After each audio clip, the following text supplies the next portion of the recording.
Hello, welcome to Banerjee dental clinic. मेरा नाम doctor शुभंकर बैनर्जी है। आज का टॉपिक है ओरल कैंसर। ओरल कैंसर क्या होता है, कैसे फैलता है और इसके क्या क्या परिणाम होते हैं और ये कितने टाइप का होता है, आज इसी के बारे में डिस्कस करूँगा। आइए। ओरल कैंसर मतलब मुंह का कैंसर।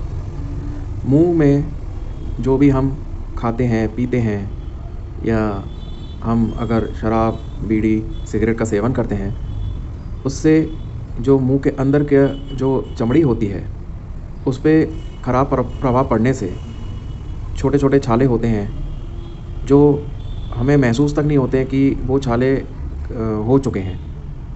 और अगर उन पे अगर ध्यान ना दिया जाए, उनका इलाज सही समय पर ना किया जाए, तो वो छाले बड़े होते हुए वो सिस्ट या ट्यूमर का रूप लेते हैं और फिर वो कैंसर की शुरुआत कर देते हैं। और मुंह का कैंसर अगर एक बार फैल जाता है तो उससे बचाव करना बहुत ही ज़्यादा मुश्किल होता है।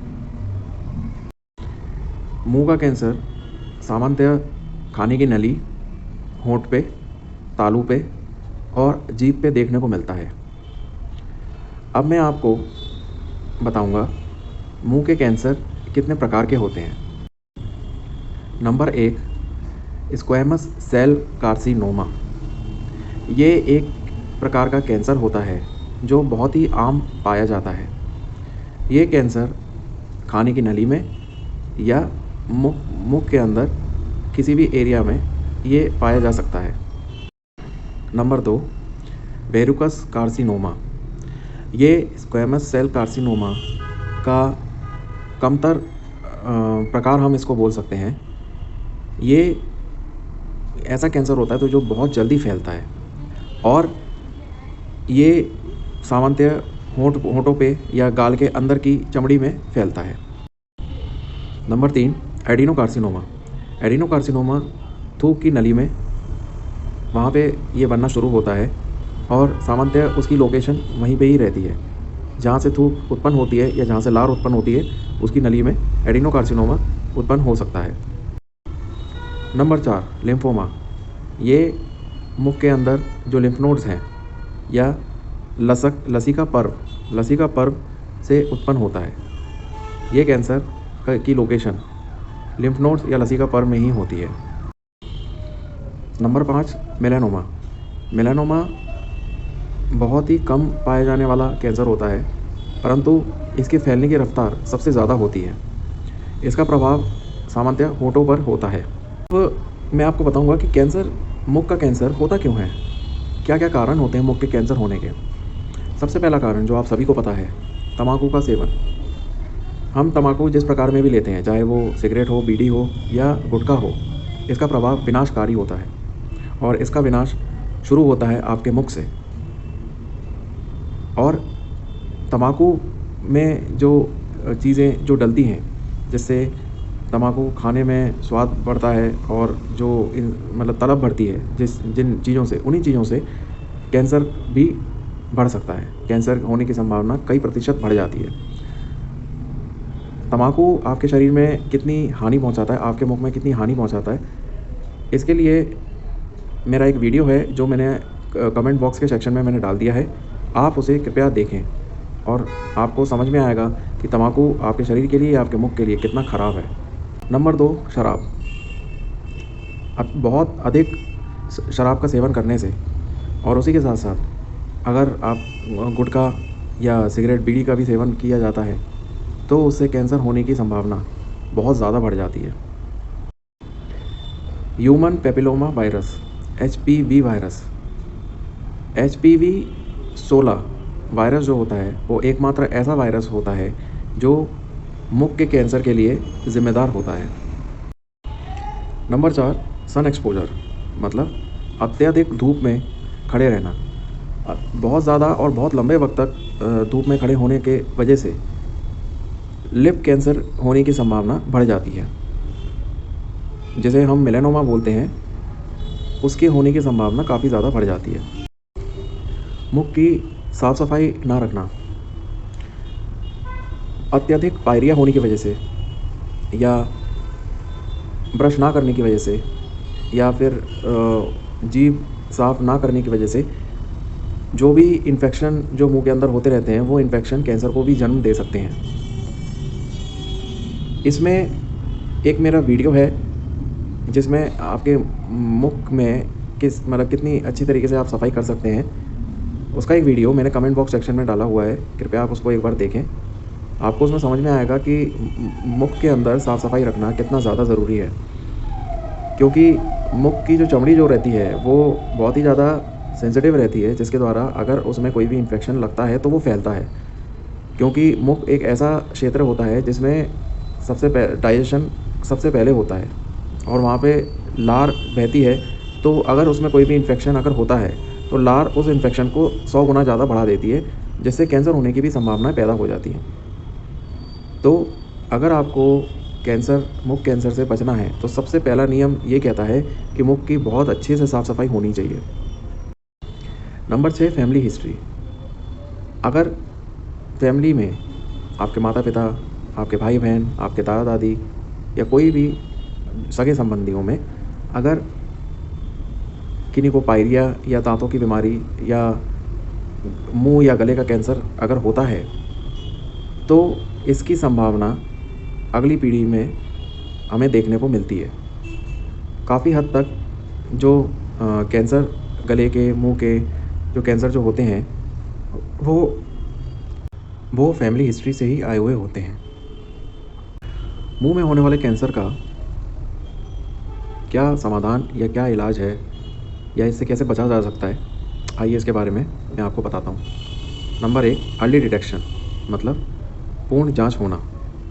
आपको डेंटिस्ट के पास साल में 2 से 3 बार जाकर आपको चेकअप करवाना चाहिए और डेंटिस्ट आपका मुंह का चेकअप करके ये आपको बताएगा कि कोई ऐसी कोई चीज़ तो नहीं है जिसके द्वारा कैंसर उत्पन्न हो सके, जैसे कि इन्फेक्शन, जीभ में इन्फेक्शन, मुंह में इन्फेक्शन या ऐसा कोई इन्फेक्शन तो नहीं है या कोई छाला तो नहीं बन रहा है जिसकी वजह से आपके मुंह में इन्फेक्शन हो सके। साल में 1 बार फुल बॉडी चेकअप करवाना चाहिए। कैंसर डिटेक्शन टेस्ट भी करवाना चाहिए, ज़्यादा से ज़्यादा 50 की उम्र के बाद।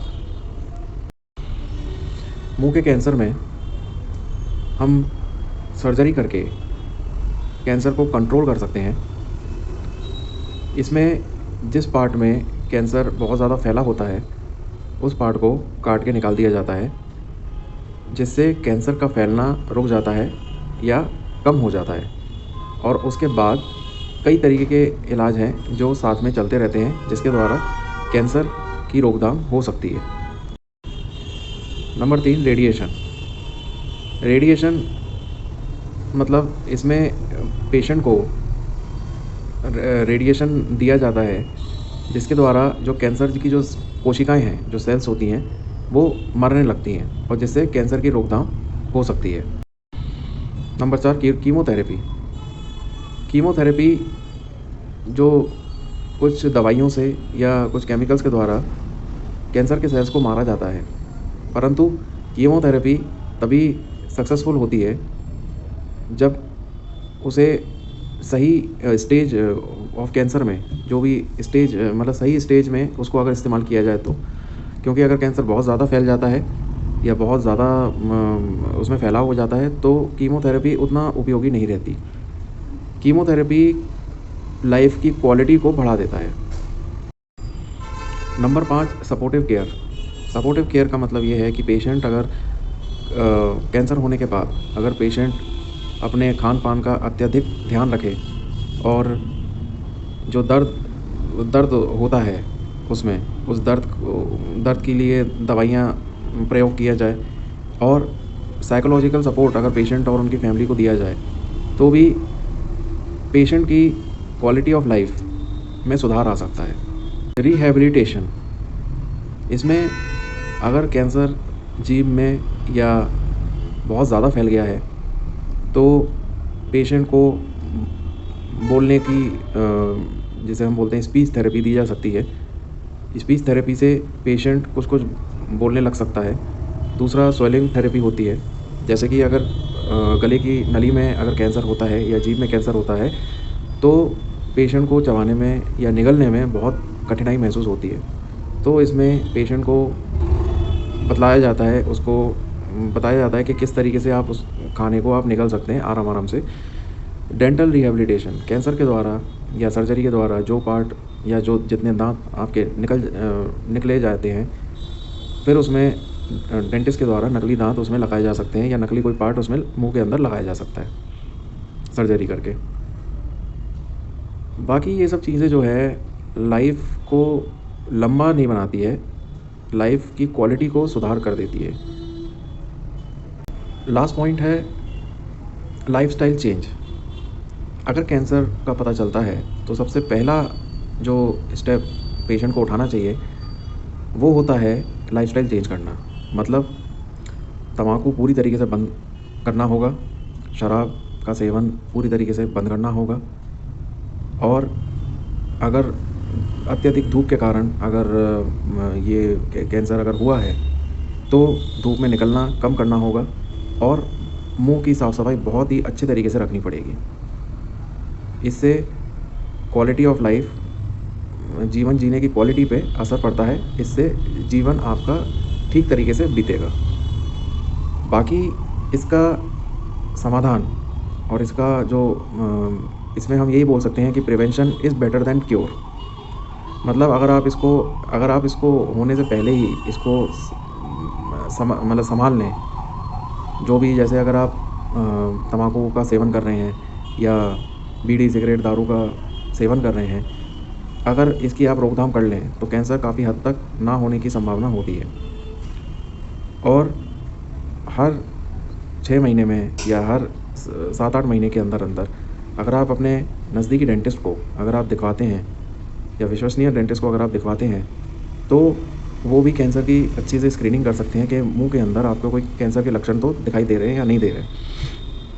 और दिखाई देने पर जितनी जल्दी इलाज शुरू होगा उतनी जल्दी आपको मुंह के कैंसर से छुटकारा मिल सकता है। कैंसर लाइलाज नहीं है। कैंसर अगर शुरुआती लक्षणों को पता करके अगर उसका इलाज कर दिया जाए तो कैंसर ख़त्म हो सकता है। सो आई होप आज आपको मेरा ये वीडियो पसंद आया होगा। Please like, share and subscribe करें। इस वीडियो को जितने भी ज़रूरतमंद लोग हैं जो बेचारे इलाज के ऊपर पैसा खर्च नहीं कर पा रहे हैं, जिनको जो इतना महंगा इलाज जो नहीं करवा सकते हैं, उन तक ये वीडियो पहुँचे तो मैं ये मानूँगा कि मेरी मेहनत सफल हुई।